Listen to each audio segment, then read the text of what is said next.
Anong ginagawa mo dito? Di ba sinabi kong huwag ka nang babalik? Ano bang paki mo? Nandito ako para kay Mercedes. Hindi para sa'yo. Naiintindihan mo ba yon? Aba, ang tigas din ng ulo mo, no? Di ka marunong makinig? Tama na nga yan, para kayong mga bata. Mercedes! Anong nangyari sa'yo? Tumabi ka nga dyan. Okay ka lang ba? Ayos ka lang? Nakita mong ginawa mo? Sana magustuhan niya to. Tao po. Tao po. Oy, Renz, ikaw pala. Halika, upo ka. Salamat. Oh, ba't napadalaw ka? Wala naman ako sakit. Bakit? Bawal bang dalawin ng babaeng gusto ko? Renz, ilang beses ko ba sasabihin sa'yo na may boyfriend na ako at mahal ko siya? Kahit na. Hindi pa nga kayo kasal eh. Hindi ako susuko hanggang maisip mo na ako ang karapat-dapat sa'yo.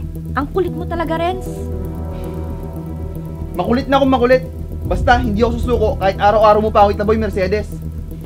Hay nako, Renz. Mas mabuti pang umalis ka na. Wala rin mapupuntahan tong usapan natin.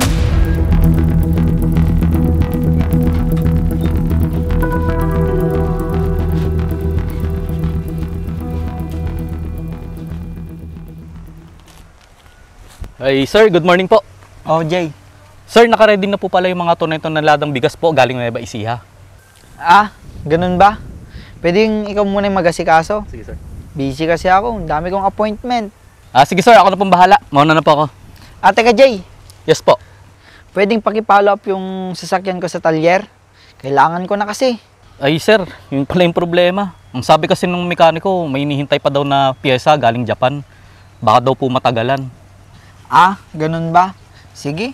Wala naman akong magagawa. Yung motor ko man yung gagamitin ko. Sige, sir, una na po ako, sir. Sige, ingat. Sige po.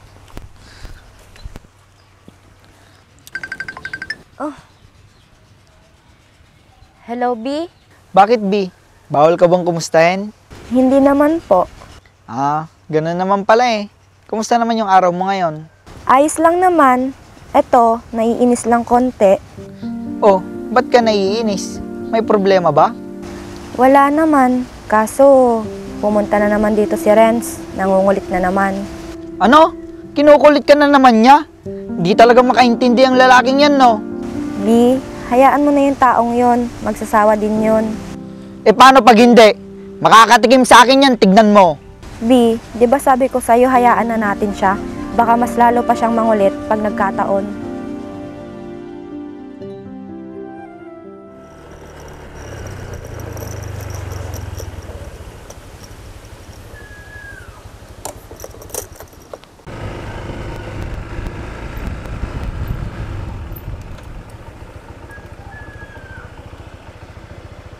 Si Renz yun ah. Oo nga.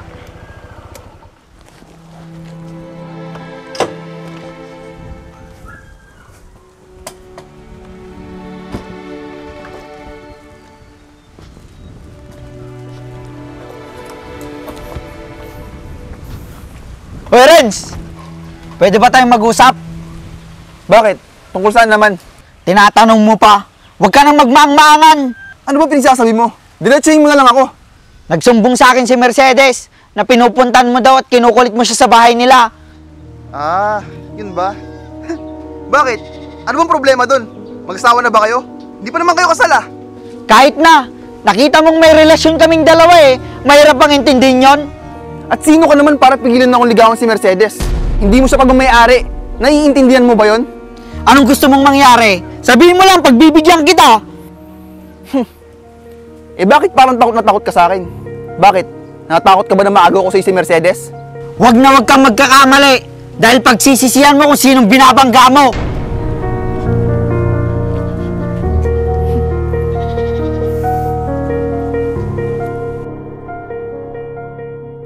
B? B? Mercedes? Obi, kanina ka pa dyan? Hindi, kararating ko lang. Upo muna tayo. Oo nga pala, B. Nagkita nga pala kami ni Renz kahapon. Oh, anong nangyari? Eh ayun, sinita ko tungkol sa pangungulit niya sa'yo. B, ba't mo naman ginawa yun? Di ba sabi ko sa'yo, hayaan mo na lang siya?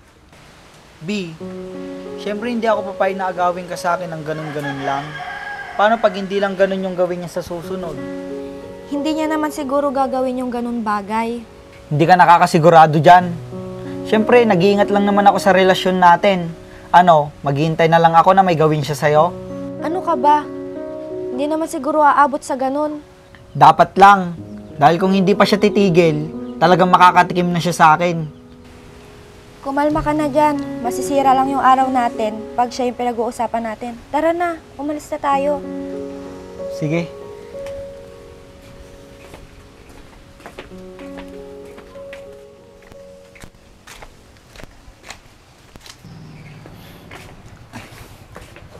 Mercedes, Anong ginagawa mo dito?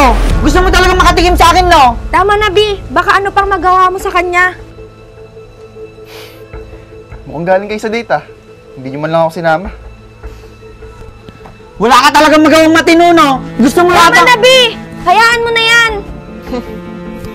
Masyado namang high blood yung boyfriend mo, Mercedes. Ba't ganyan umasta? Inaano ko ba yan? Pwede ba, Renz? Umalis ka na lang dito kung wala kang magawa sa buhay mo. Bakit? Bawal bang tumambay dito sa bahay nyo? Oo, bawal! Lalo na sa taong katulad mo! Masyado naman mainit tong ulo ng kasama mo, Mercedes. Natakot naman ako. Ang tigas talaga ng ulo mo, Renz. Di ba nag-usap na tayo dyan? Umalis ka na nga. O sige, aalis ako. Pero hindi dahil sa natakot ako sa kasama mo. Aalis ako dahil sa sinabi mo. Basta, alam mo na yun. Ano bang ginagawa mo? Umalis ka na! Huwag ka nang babalik dito!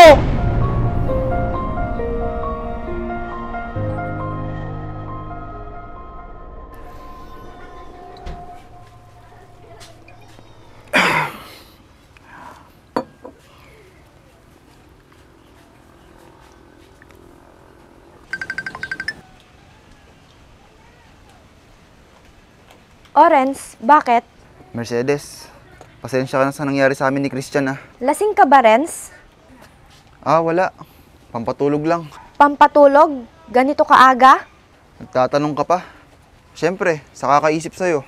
Ako? Iniisip mo? Bakit? Iniisip ko kasi kung bakit hindi mo kayang mahalin, gaya ni Christian. Ano bang meron siya na wala ako, Mercedes? Bata pa lang tayo, magkakilala na tayo, at gustong gusto na kita. Tapos, ganito. Anong pinagsasabi mo dyan, Renz? Kung wala ka nang ibang sasabihin, huwag ka nang tumawag. Bye!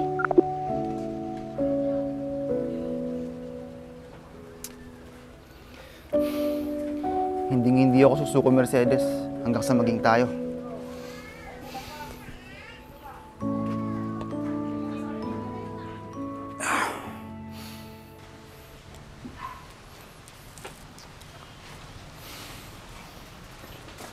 Mercedes, Anong ginagawa mo dito?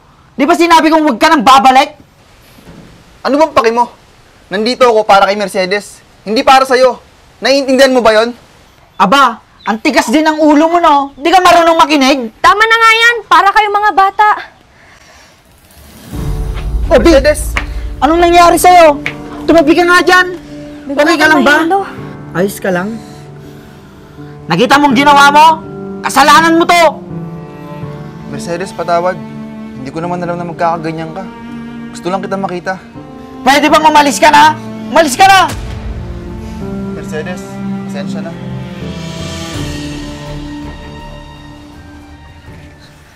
Bi, ayos lang ba yung pakiramdam mo? Ayos na ako, B. Bigla lang nandilim yung paningin ko, tsaka sumakit yung ulo ko. Gusto mo bang magpatingin muna tayo sa doktor? Para malaman natin kung ba't ka nagkakaganyan. Nako, hindi na, B. Pagod lang siguro to dahil sa trabaho. O sige na, pasok na tayo sa loob para makapagpahinga ka na. Sige, mabuti pa nga.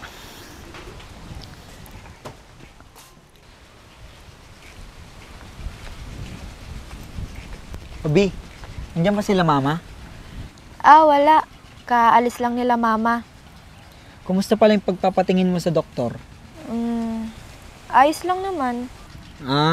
Kala ko kasi may sakit ka na. Kinabahan tuloy ako.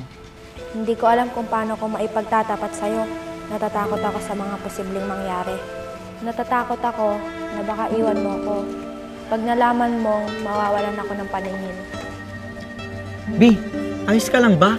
Kanina ka pa nakatitig sa akin eh. Siguro nagagapuan ka. Matagal ko nang alam yun. Tumigil ka nga dyan. Ang kapal na mukha nito. Bakit? Hindi ba? Oo na. O B, ayos ka lang ba? Bigla ako nahilo. Gusto mo yatin na muna kita sa bahay nyo? O sige. Dahan-dahan lang.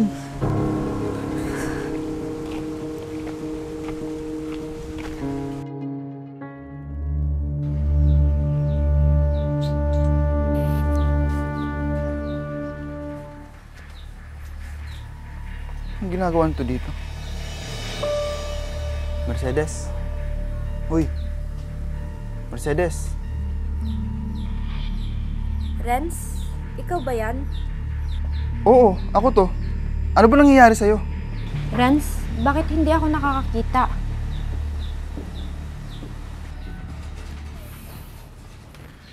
Alam ba yan ni Christian? Hindi ko sinabi sa kanya. Bakit hindi mo sinabi? Dapat ipinagtapat mo na. Renz, natatakot ako.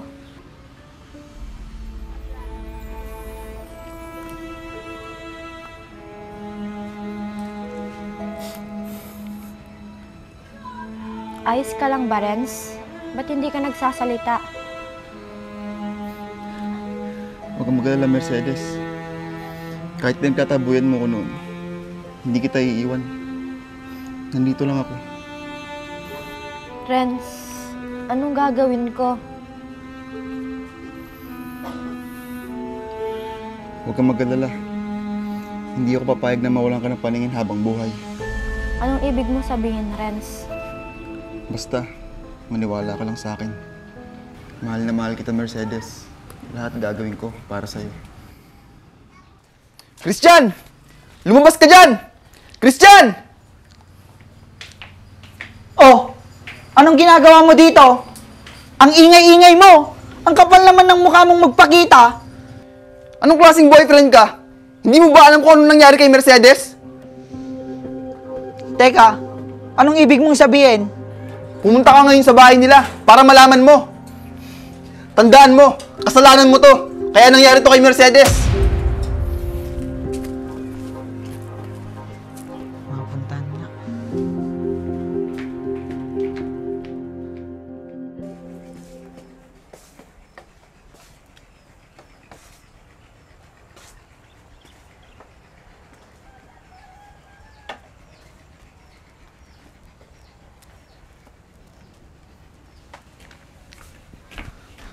Mercedes! Anong nangyari sa'yo? Bakit hindi mo sa akin sinabi agad? Pasensya ka na ha, kung hindi ko sinabi sa'yo agad. Ito na yung panahon na hinihintay ko, Mercedes. Hindi rin lang kita pwedeng makasama sa habang buhay. Sa gagawin kong ito, magiging parte naman ako ng buhay mo. Gagawin ko ang lahat para ipakita sa'yo kung gaano kita kamahal. Paalam, mahal ko. Makakita ka na uli.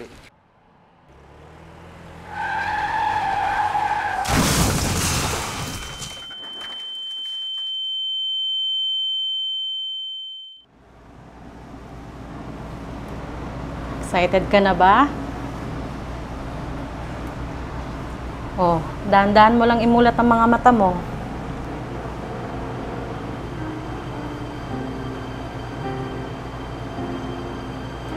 Oh, malinaw na ba ang paningin mo?